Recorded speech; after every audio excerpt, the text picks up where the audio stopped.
Hi everyone and welcome to today's vlog. Before we get started, go ahead and hit that like button, subscribe. I want to thank you guys so much for helping me to reach my goal of 1,500 subscribers in November. I hit it yesterday, so I am very grateful for that. Today I want to have a sit down and I want to talk to you about my reaction to the Jada Pinkett Smith Red Table Talk, Women of Color and White Women. And I think that this is something that needs to happen over and over. We need to have this conversation, and I hope that by me making this video that other conversations are started, not only with white women and white and black women, but with white women amongst themselves, with black women amongst themselves, and we'll see what the future holds for that. The first thing that I want to talk about is the myth that this happened so long ago. The unfair treatment, the disparities, everything that people like to romanticize as being so long ago is not long. If we go back to just Ruby Bridges, Ruby Bridges, for those that don't know, she's the first black student that was integrated into the public school systems, and so she was the first black student integrated into a all-white school. And she was teased daily. There was a mob that followed her from her home to the school door and back, and so bad that she had to be police escorted daily, every day. And the police couldn't protect her when she was inside the school. So inside the school, you have her recanting about stuff being thrown at her, teased, names, all types of stuff, and she never did anything because she knew, if I mess this up, this is going to be a reaction for everyone. She was the guinea pig and she passed her test. However, that test is something that should not have to be had. And as a minor child, you understand how horrible that is. But now let's fast forward to today, to 2018. Ruby Bridges is still alive, and so are those people that stalked her for weeks, for months.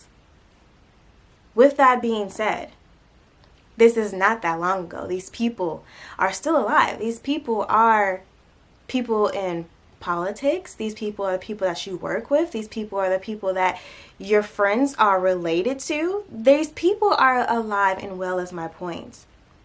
Now, what we first are exposed to is an experience by Grammy, which is Jada's mother, and she's saying that she was teased.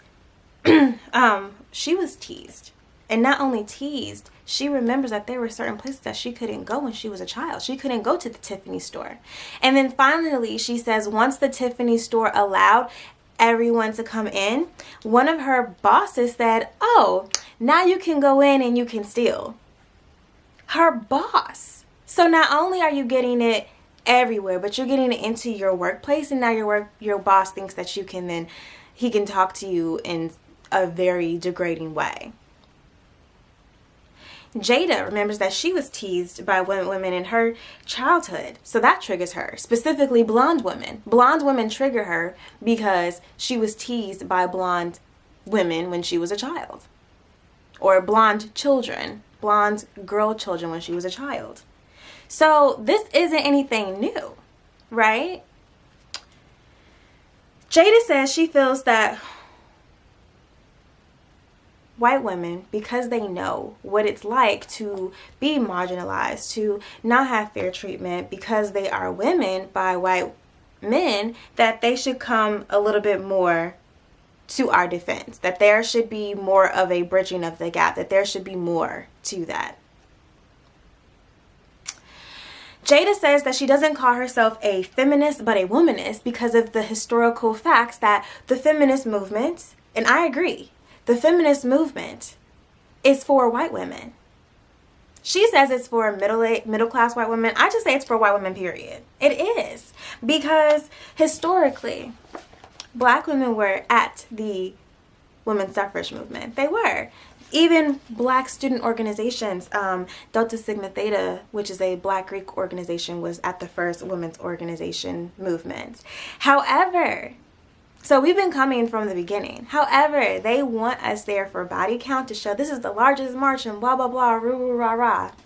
But the last Women's March, which happened in D.C., it was the quote-unquote biggest march nationwide. We even had people from overseas marching and demonstrating. It was beautiful, unity, whatever. The very next week, all these like over 10 black women, black teens, black women were gone missing in the DMV area. And where was the leader of the women's march that just happened last week? Where were they coming? Sandra Bland. Where were the white women? Where was the women's suffrage movement? Where was the women's feminist movement when Sandra Bland was killed in the jail cell? They don't come for us. They never come when it's one of us. But they want us to come for their body count and for this whole movement. But where are the leaders when one of us, a woman, is killed, brutalized, something happens? Where are they? They don't come for us. And we realize that. At least I do. I will never attend any of those women feminist movements. I don't care if it's a gala, if it's a march, if it's an event. I'm not going because they're not for me, and I know that.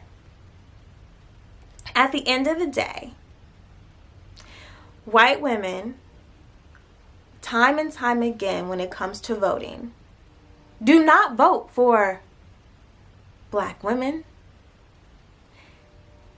The Georgia governor race, that's a woman governor, right? So you would think that the women's feminist movement would be behind her. Rah, rah. It's a woman running for governor versus a man. Guess how white women voted? Do I have to tell you?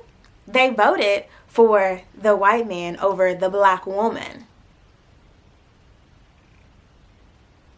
Majority of white women voted for Trump versus Hillary.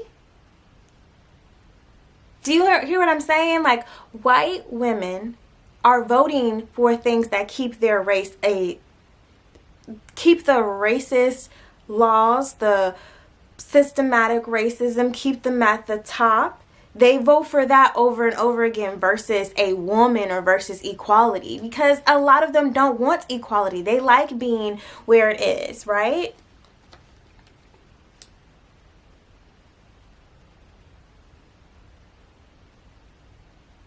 The notion that some women feel that race is not an issue is comical, because she then brought in Jane Elliott, who has, her life work has been for matters of race and studies within race, unity, classist, research, everything. Just Google her. I'll put her in the description box below. But Jane Elliott came, and there was a clip that she did way back, maybe like 40 years ago or something like that. And she was like, raise your hand. She was in a room full of white people, men and women. Raise your hand if you don't mind being treated the same way that black men and women are being treated. No one raised their hand. So she says, by you not raising your hands, you know that there's an issue. You know that there's a problem. You know that you wouldn't want to be treated like that. So why do you feel that it's okay for other people to be treated like that? That's just a word. So now it comes to bridging the gap. Jada then brought up one of her white female producers for the show. And so she was like, I feel that a lot of the times I don't know what to say because I don't want to offend someone. I feel like I want to do better, but I don't know what to say. I feel like just me speaking or thinking is offensive. Then she went on to say that sometimes I feel like I want to be friends with people, but they don't want to be my friends. So this is my issue here. We still have stories of real major disparities within 1 or 2 generations. My grandfather was in the army, and he was in a segregated platoon, and he told me about that. I've seen pictures, I've seen newspaper clippings. When I say this is not that long ago, I mean my grandfather that went to grandparents' day with me, that picked me up from school when I was growing up. Not great or I heard of, like from the horse's mouth. So you mean to tell me that you can have 400 years of slavery, disparity, racist laws, and all this stuff, and now that quote unquote there is now a feminist movement, or a organization that has all these people, that black women and white women have the same responsibility to bridge it? I don't think so. And that was what I got from it. They don't want to be my friend, so I'm just gonna back up. Like, do you understand why they don't want to be your friend? Do you understand that we still haven't received reparations, let alone an apology? Do you understand why they don't want to be your friends, and then why you need to do a little bit more harder to understand? Do you understand to this day that the organizations that we quote unquote support, show up for, and do speeches and rallies for, don't show up for us when one of ours is killed, one of ours is mistreated, especially when it's a black woman versus a white man? Do you understand that? Do you understand that as we go through this election season, that we know that white women are not going to vote for laws that benefit black women? They're not going to vote for laws that benefit a non-racist, systematic society.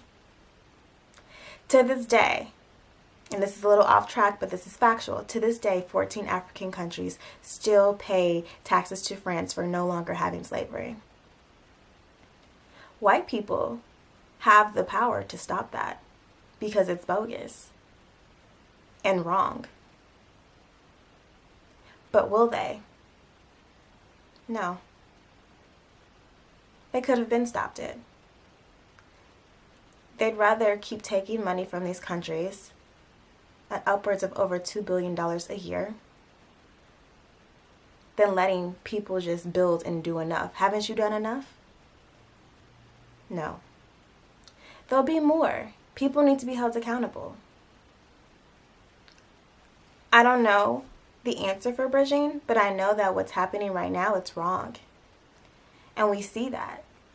And we're not going to just stand and be your bodies. Don't recruit us for a day if you're not going to be there for the entire year. A lot of times people just want to be there for the glitz and glam. Yes, it's glamorous to be there for the day, to wear all pink, to make signs, to be on the news, to quote unquote make history of being the biggest nationwide or worldwide demonstration. That's fun and games, but if you're not going to be there for the rest of the 364 days when the real work comes in, when the lobbying for laws that benefit women, black and white women, for if you're not going to be there to help when women are raped, mistreated,